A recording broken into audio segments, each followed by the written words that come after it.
इनके बच्चे पढ़ते हैं, और जो नगरीय शिक्षा प्रणाली है उनमें वही 15% वालों के बच्चे पढ़ते हैं। अब मुझे बताओ, जो आप हमारे घरों के बच्चे, आपके घरों के बच्चे इसे प्राथमिक विद्यालय चौखड़ी खेड़ा में पढ़ने जाते हैं, विचार करना मैं क्या कह रहा हूं। जो मेरे घर के बच्चे, आपके घर के बच्चे इसे प्राथमिक विद्यालय चौखड़ी खेड़ा में पढ़ने जाते हैं, और इसी गांव के कुछ बच्चे हो सकता है सीएमएस में पढ़ने जाते हो, लखनऊ पब्लिक स्कूल में पढ़ने जाते हो, सिद्धार्थ में पढ़ने जाते हो, लखनऊ में पढ़ने जाते हो। अब मुझे बताओ, जब सरकारी नौकरी लेने की बात आएगी तो पेपर तो एक ही होगा ना, पेपर एक होगा नहीं होगा। आपका बच्चा कक्षा है कि प्राथमिक विद्यालय दरिया पंजीरी पढ़ती है, इसमें पढ़ता है, और उनका बच्चा सीएमएस में पढ़ता है और पेपर भी एक आता है। मैं पूरे गारंटी के साथ कह सकता हूं, यहाँ की कक्षा 5 का बच्चा ले आओ और सीएमएस की कक्षा 1 का बच्चा ले आओ, अगर बराबरी कर ले तो बताना कक्षा 1 वाले की। क्यों? क्योंकि उसको एक ऐसा माहौल मिलता है। यहाँ के बच्चे, यहाँ हमारी माताएं बहनें प्लेट साथ में देती, बेटा तहड़ी मिलेगी खाना है आपको, कटोरा हाथ में देती, बेटा पंजीरी मिलेगी लेके घर आना है। वहां तहड़ी कटोरा की जगह हाथ में पेन और किताब थमाई जाती है। नौकरी उनके घर के बच्चे पाते हैं, और हमारे घर के बच्चे इंटर पढ़ने के बाद चंडीगढ़, मुंबई, लुधियाना कमाने जाते हैं। अधिकतर लोग जानते हैं, सब लोग ग्रामीण क्षेत्र के ही लोग हैं। अब मुझे बताओ, क्या वो व्यवस्था आएगी नहीं आएगी? बिल्कुल आ जाएगी। इसलिए फोकस कहां करना है? फोकस हमको, आपको अपने बच्चों की शिक्षा पर करना है। कैसे? संत गाडगे ने कहा था कि आधी रोटी खाना, हो सके तुम्हें अपनी थाली का आटा बेचना पड़े, बेच देना, तुमको अपना घर बेचना पड़े, बेच देना, तुमको अपना खेत बेचना पड़े, बेच देना, तुमको अपने आप को बेचना पड़े, बेच देना, लेकिन अपने बच्चों को अच्छी शिक्षा दिलाइए। अगर एक आपका बच्चा सरकारी नौकरी में आ गया तो यकीन मानिए, एक आपका बच्चा सही अच्छे व्यापार में आ गया तो यकीन मानिए, आपकी जो आने वाली नस्ल होगी उसकी दशा और दिशा दोनों बदल के रख देगा। इसलिए फोकस आपको शिक्षा पे करना है। अब वो तलवार का समय नहीं रहा।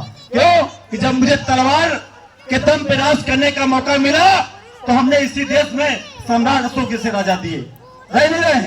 जब इस देश में तलवार के दम पे राज करने का मौका मिला तो हमने सम्राट अशोक जैसे राजा दिए, लेकिन जब कलम के दम पे राज करने का मौका मिला तो हमने भीमराव अम्बेडकर जैसे लोग दिए। इसलिए हमको, आपको जो हमारे महापुरुष सिखा के गए हैं वही करना है, और इसके अलावा अन्यथा अपने लिए कुछ ना करो, उनके पद चिन्हों पे चलो।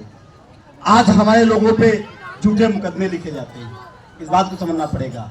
हम कहने को तो 80% है, 85% है, हाँ समझ रहे हैं? कहने को तो हम 80%, 85% है, लेकिन आप मुझे बताओ कि हम 80% और 85% कहाँ हैं? 80% 85% कहाँ है? क्या नौकरियों में है? क्या व्यापार में है? क्या मीडिया में है? क्या हमारे जज हैं? क्या हमारे कुलपति हैं? क्या व्यवसाय में हम हैं? तो आखिर हम हैं कहाँ? जानते हो हम कहाँ हैं?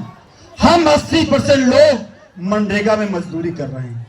हम 80% लोग चंडीगढ़ में फैक्ट्री में मजदूरी कर रहे हैं। हम 80 से 85% लोग फर्जी केसों में जेलों में बंद हैं। हम 80 से 85% लोग कांवड़ यात्रा में ढो रहे हैं। हम 80 से 85% लोग अस्पतालों में बीमार पड़े हैं। हम 80 से 85% लोग उन लोगों की गुलामी में व्यस्त हैं, उनके घर में पहरेदारी चौकीदारी करने में मजबूर हैं। हम 80% लोग यहाँ पे हैं। इस बात को जब आप समझ गए तो आप ये पूरी व्यवस्था को बदल के रख देंगे। क्यों? मालूम पड़ा किसी गांव में मर्डर हो गया अज्ञात में। इस बात को मेरे भाइयों समझना मैं क्यों कह रहा हूं, इसका मैं भुक्तभोगी हूं। मेरी 25 से 26 साल की उम्र है। मैंने इस 25 से 26 साल में जब से मैं जानने वाला हुआ हूं, मैंने एक एक पल, एक एक घंटा मैंने कांटों पे चल के बिताया है। आज वर्तमान में ग्राम प्रधान जरूर हूं मटरिया का, लेकिन मैंने इनसे 4 साल मैंने बिताए हैं, ये आप मानिए कि मैंने एक एक घंटा इन समस्याओं को जूझते हुए बताया है। इसलिए मैं एक कह सकता हूं, ये 4 से 5 सालों का मैं अनुभव आपको दे रहा हूं।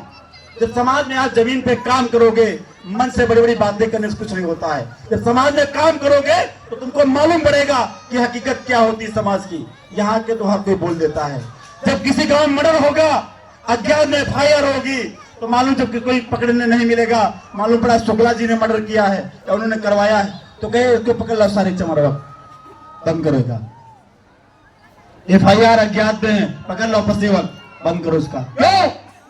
जानते हैं कि इनका कोई है कौन उनके लिए हाथ रखेगा। और हमारे आपके समाज के जो नेता है सिर्फ वो वोट लेने के समय आते हैं, बाकी समय में आपको दिखेंगे नहीं। आप बात करोगे तो फोन काट देंगे, बिजी बताएंगे, यहाँ फंसा हूं वहां फंसा हूं। बेशक घर में वो गोलगप्पे उड़ा रहे हो, लेकिन आपकी समस्या में खड़े होंगे। इसलिए इस बात को समझना पड़ेगा कि हम पे यहाँ पे जो फर्जी मुकदमे लेके जाते हैं, क्या हमारे लिए एक SC ST एक्ट भी तो बना है? नहीं बना। क्या उसका पालन होता है? नहीं होता है। ये जानकारी का अभाव है। इसलिए ये झूठे मुकदमे समाज पे होना बंद हो। इसलिए मैंने कल हसनगंज तहसील में एक विशाल बहुजन संघर्ष आंदोलन का ऐलान किया है, जिसमें कम से कम 10 से 5,000 लोग आएंगे। और ये यहाँ से लोग चाहते हैं कि आंदोलन संभालो। मैं क्यों कह रहा हूं? ये मेरे घर का मामला नहीं है। एक अपने समाज की लड़की के साथ कुछ ठाकुर समुदाय के लोग घर में घुस के उसके साथ दुष्कर्म और इस तरह की घटनाओं को कायद करते हैं। जब मैं उसकी लड़ाई लड़ने के लिए थाने जाता हूं तो उल्टा SHO द्वारा मेरे खिलाफ ही छेड़छाड़, मारपीट, लूटपाट, हत्या का प्रयास करने का मुकदमा दर्ज करता है। आप समझ रहे हो? जब मैं उसकी लड़ाई लड़ने के थाने जाता हूं, वो मेरी ग्राम पंचायत से 12 किलोमीटर दूर है। समाज के नाते दर्द है मेरे अंदर। इस नाते जब मैं उसकी लड़ाई लड़ने के लिए थाने गया तो वहां के पुलिस के लोगों ने हम पे ही झूठा मुकदमा दर्ज कर दिया। क्यों? कि मेरा मनोबल कमजोर हो जाए, मेरा साहस कमजोर हो जाए, मैं समाज का नेतृत्व ना करूं। इसलिए उन लोगों ने मेरे खिलाफ झूठा मुकदमा लिख दिया। क्या मैं डर गया? नहीं डरा। मुझसे नाम निकालने के नाम पर 3-3 लाख रुपए की उगाही की गई, मांगा गया। लेकिन मैं बाबा साहब का सिपाही था। मैंने उस दरोगा को एंटी करप्शन से पकड़ा के साले को जेल भिजवा दिया।